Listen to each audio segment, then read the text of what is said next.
నమస్తే, welcome to mega nine TV. నేను missus రేఖ. నిన్న మనం బంగారం వెండి ధరల గురించి మాట్లాడుకున్నాం. ఈ రోజు కూడా బంగారం అలాగే వెండి ధరలు ఎలా ఉన్నాయో ఒకసారి చూద్దాం. ఒక్కోసారి బంగారం వెండి ధరలు చూసుకున్నట్లయితే బంగారం వెండి ధరలు అసలు తగ్గేదిలే అంటూ దూసుకుపోతున్నాయి. బంగారంతో పాటే వెండి కూడా నేను వస్తున్నాను ఆగు నీతో పాటు నేను కూడా వస్తాను అంటూ వెండి కూడా దూసుకుపోతున్న సిచ్యువేషన్. ప్రెసెంట్ ఇప్పుడు హైదరాబాద్ మార్కెట్లో బంగారం రేటు ఎంత పలుకుతోంది ఒకసారి చూద్దాం.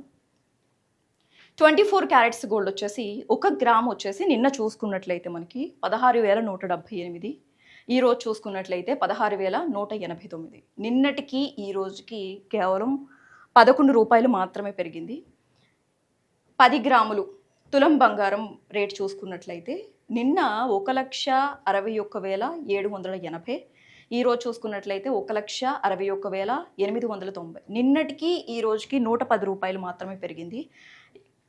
ఇక్కడ 24 క్యారెట్స్ గోల్డ్ చూసుకున్నట్లయితే 1 గ్రామ్ వచ్చేసి నిన్న 14,830. ఈ రోజు వచ్చేసి 14,840. నిన్నటికి ఈ రోజుకి 10 రూపాయలు మాత్రమే తేడా. ఇక్కడ అలాగే 10 గ్రామ్స్ కూడా చూద్దాం. 10 గ్రామ్స్ చూసుకున్నట్లయితే 24 క్యారెట్స్ గోల్డ్లో తులం బంగారం వచ్చేసి నిన్న 1,48,300. ఈ రోజు వచ్చేసి 1,48,400. నిన్నటికి ఈ రోజుకి 100 రూపాయలు మాత్రమే తేడా. అలాగే 18 క్యారెట్స్ గోల్డ్ చూసుకున్నట్లయితే 18 క్యారెట్స్ గోల్డ్ కూడా దాంతోపాటు ఈక్వల్గానే పెరుగుతూ వస్తుంది. ఇక్కడ నిన్న చూసుకున్నట్లయితే 1 గ్రామ్ వచ్చేసి 12,134. ఈరోజు చూసుకున్నట్లయితే 12,142. అలాగే 10 గ్రామ్స్ తులం బంగారం వచ్చేసి నిన్న 1,21,340. ఈరోజు వచ్చేసి 1,21,420. నిన్నటికి ఈ రోజుకి 80 రూపాయలే తేడా 18 క్యారెట్స్లో. అసలు మనకి గోల్డ్ రేట్స్ ఎందుకు పెరుగుతున్నాయి అందరికీ బిగ్ క్వశ్చన్ మార్క్. ప్రధానంగా ప్రపంచవ్యాప్తంగా ఉన్న కేంద్ర బ్యాంకులే బంగారం ధర పెరుగుదలకు కారణమని మీకు డౌట్ రావచ్చు.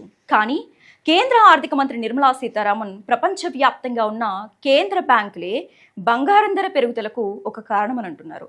మొన్న ఫిబ్రవరి 23వ తారీఖున నిర్మలా సీతారామన్ విలేకరుల సమావేశంలో మాట్లాడారు. ఆ సమావేశంలో ప్రపంచవ్యాప్తంగా కూడా కేంద్ర బ్యాంకులు బంగారంలో ఎక్కువ మొత్తం కొనుగోలు చేస్తున్నట్లుగా చెప్పడం జరిగింది. ఇది కూడా బంగారం ధరల పెరుగుదలకు ఒక కారణమని ఆవిడ చెప్తున్నారు. ఇవే కాకుండా చాలా కారణాలు ఉన్నాయి. ఒకటి, కేంద్ర బ్యాంకుల కొనుగోలు మాత్రమే కాకుండా భౌగోళిక రాజకీయాలు కావచ్చు, అలాగే ఇప్పుడు భౌగోళిక రాజకీయాల్లో ఉద్రిక్తతలు కావచ్చు, డాలర్ విలువ కావచ్చు, డిమాండ్లకు తగ్గ సరఫరా ఉన్నప్పుడు ధరలు స్థిరంగా ఉంటాయి. అవి కామనే. కాకపోతే సరఫరా తక్కువగా ఉండి డిమాండ్ ఎక్కువ ఉంటే కనుక ధరలు పెరుగుతాయి. ఇప్పటి వరకు మనం బంగారం ధరలు మాత్రమే చూసాము. బంగారంతో పాటు వెండి ధరలు కూడా హైదరాబాద్ మార్కెట్లో ప్రెసెంట్ ఇప్పుడు ఎలా ఉన్నాయో ఒకసారి చూద్దాం. ఇక్కడ మొన్న మండే రోజు చూసుకున్నట్లయితే దాదాపుగా వెండి రేట్ వచ్చేసి 3 lakhs పలికింది. నిన్న చూసుకున్నట్లయితే 2,90,000. ఈ రోజు చూసుకున్నట్లయితే 2,95,000. మొన్న 3 లక్షలున్న వెండి రేటు మండే రోజు మంగళవారం వచ్చేసరికి 10,000 తగ్గింది. సోమవారానికి మంగళవారానికి. ఈరోజు బుధవారం వచ్చేసరికి 5,000 ప్లస్ అయింది.